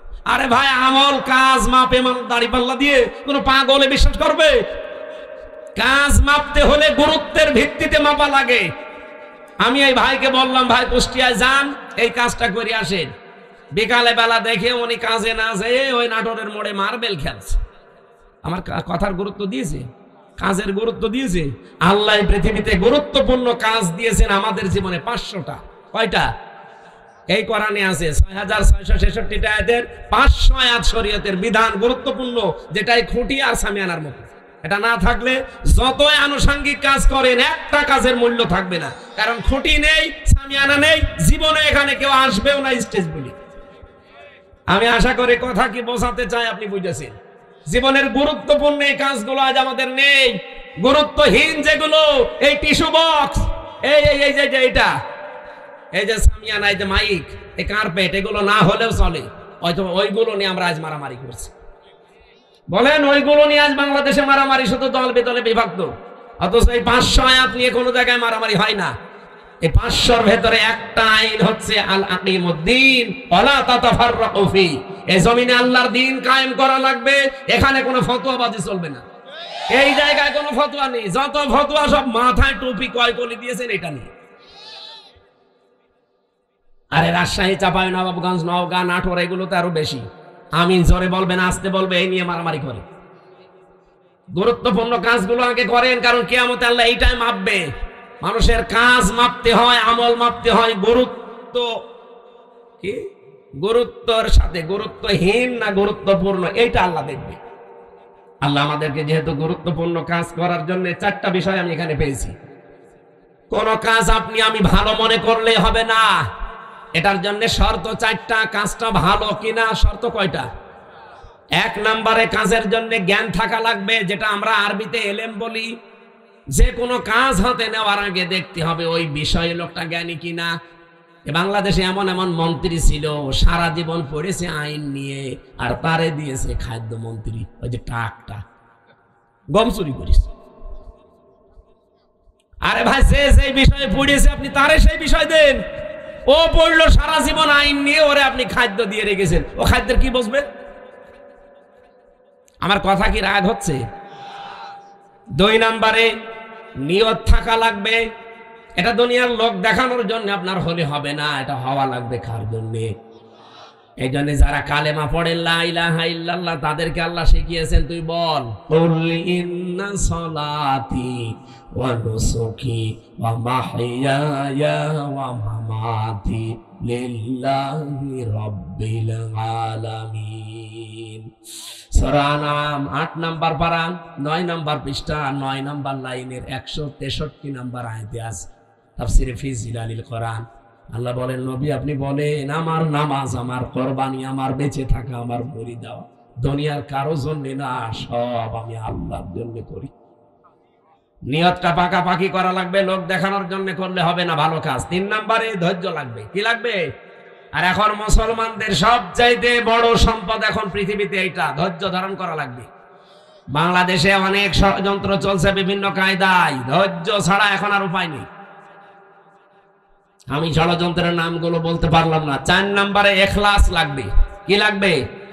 যতগুলো তথ্য এখানে আমি লিখেছি, এটা যদি একটা একটা করে সিরিয়াল করে বলতে যায়, এখন তো 11:30, এত রাত পর্যন্ত কথা বলা ঠিক না। আর কিছুক্ষণ পরে তাহাজ্জুদের নামাজ, ফজরের নামাজ। জেলে বসে যে কিছু নোট করেছিলাম, বাইরে এসে করেছি, সেগুলো দিয়ে মেয়েদের এই যে সাংসারিক জীবনে অশান্তি কেন, দাম্পত্য জীবনের কলহ এবং তার সমাধান কি করে করা লাগে আমি লিখেছিলাম। ওইটা কোথায় পাওয়া যায় জানি না, ওই গাড়িতে আছে মাদ্রাসায়। আপনারা যাওয়ার সময় মেয়ের জন্য, বর জন্য নিয়ে পড়াবেন। পোড়াটা 120 পৃষ্ঠা লিখেছি। আমার মনে হয় পোড়াটা যদি মেয়ে, বউ, শাশুড়ি এগুলো পড়ে, পরিবারে শান্তি আসবে। ওই সিরিয়াল বসে বসে না দেখে বইটা পড়াবেন, ওই মাদ্রাসায় আছে। আমি আয়াতটা আজ পর্যন্ত রাখছি, কারণ এখন ব্যাখ্যা করতে গেলে আমার গলা বসে যাচ্ছে। এরপরে কালকের অনুষ্ঠান অনেক দূরে, এরপরে বাড়িতে একটু সময় দেওয়া লাগবে। অনেকদিন বাইরে আছি, আজকের মতো মাপছি, শেষ করে দিলাম। আর এরা সব ব্যস্ত মানুষ আমরা। আমি আবার আসবো ইনশাল্লাহ। এই মাদ্রাসার দিকে একটু খেয়াল করা দরকার। মাহতামিম সাহেব আমার কথা বলছিল যে এই জমিটা নেওয়ার জন্য 36 লাখ টাকা লাগবে। এই রকমের 2 টাকা 5 টাকা তোলার তো কাজ না। এখানে দরকার বড় বড় যারা ডনার আছে তাদের। বাংলাদেশে এই যে আমি আকিস গ্রুপের নাম বললাম, রংধনু গ্রুপের নাম আছে, এইরকম যারা মানে মালওয়ালা মানুষ আছে, এদেরকে একটু বলা দরকার। আমি যাতে 3 বছর জেলে না থাকতাম, আমি অনেক জায়গায় হাত দিয়েছিলাম, এগুলো করতে পারতাম, কিন্তু আমার তো সব নষ্ট করে দিয়েছে। এখন আপনি একটু যোগাযোগ রাখেন, আর সামনে আমরা দেখব বড় কিছু করা যায় কিনা দিনের জন্য। আর আপনারা এলাকার মানুষেরা যতটুকু পারেন সাহায্য করবে। আল্লাহ আমাদের তৌফিক দিন। এখন যারা মেহমান আছেন, আপনারা যদি কিছু বলেন, আপনারা বলেন, আমরা মুনাজাত করব। আল্লাহুম্মা আমিন। ও প্রশ্ন কই?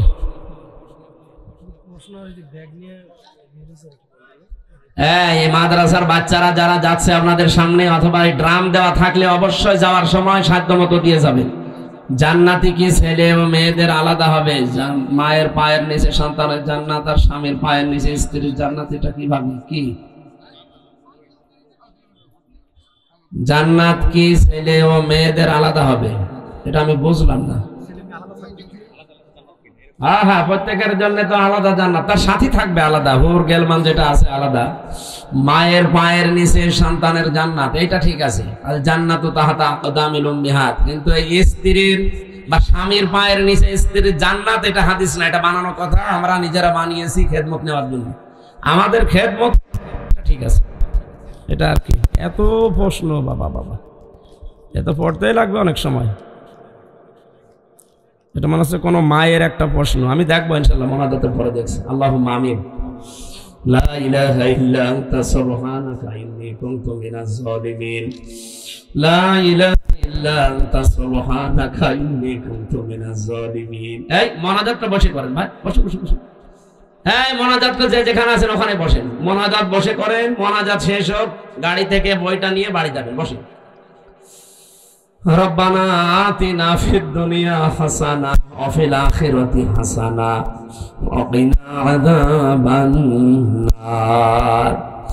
রব্বুল আলামিন, গভীর রজনী, এখন রাত 11:30 পার হয়ে গেছে। দুনিয়ার কোন মানুষের কথা শোনার জন্য আমরা এত রাত জেগে থাকি না। তোমার কালাম শোনার জন্য যারা এত পাগল, এই নাটোরের মানুষগুলোকে ওমরের মতো বানিয়ে দাও। এ মাহফিলের আয়োজন যারা করেছে এলাকার মানুষকে সাথে নিয়ে, রব্বুল আলামিন, তোমার কোরআন প্রসার হবে এই নিয়তে যারা এগিয়ে এসেছে, প্রত্যেকের দিকে তোমার রহমত এগিয়ে দাও। মাহফিলের সম্মানিত সভাপতি জনাব মাহবুবুল আলমকে মঞ্জুর করো, তার ব্যবসা বাণিজ্যে বরকত দাও। আমাদের প্রধান অতিথি সাবেক মন্ত্রী অ্যাডভোকেট রুহুল কুদ্দুস তালুকদার দুলু ভাই অসুস্থ, আসতে পারেন নাই, কিছুক্ষণ আগে দোয়া চেয়েছে, আল্লাহ তুমি শেফায়ে কামেলা আজেলা নসিব করো। তার জীবনের ভালো কাজগুলো মঞ্জুর করো, অন্যায় কাজ জীবনে মানুষ হিসাবে করলে এগুলো মাফ করে দাও। রব্বুল আলামিন, তোমার ইলমে যদি জানা থাকে জনগণের খেদমত হবে, তোমার ইসলামের কাজ হবে, মেহেরবানি করে তার দায়িত্বশীল বানিয়ে দাও। যত অতিথি এখানে এসেছে অনেকগুলো মানুষের নাম তারা দিয়েছে। যে ভাই এখানে এসেছে, রহিম নওয়াজ ভাই, আসাদুজ্জামান আসাদ ভাই, জিলুর রহমান, মোস্তাফিজুর রহমান, সাইফুল ইসলাম, মাহতাব আলী সহ এলাকার গণ্যমান্য যারা এসেছে, প্রত্যেকটি মানুষকে তুমি আবু বকরের মতো বানিয়ে দাও। সম্মানিতা মা বোনদেরকে তুমি খাদিজাতুল কুবরার মতো তৈরি করে দাও। 3টা বছর জালেমের জেলখানায় আমি অসুস্থ হয়ে গেছি, আল্লাহ তুমি আমার কণ্ঠটা আগের মতো ছেড়ে দাও, আমার শরীরটা তুমি আগের অবস্থায় ফিরিয়ে দাও। রব্বুল আলামিন, এলাকায় মাটির নিচে যারা ঘুমিয়ে আছে, কোরআনের ইজ্জতে আজকে ক্ষমা করে দাও। এ মাদ্রাসার যত প্রয়োজন আছে আল্লাহ, এলাকার মানুষের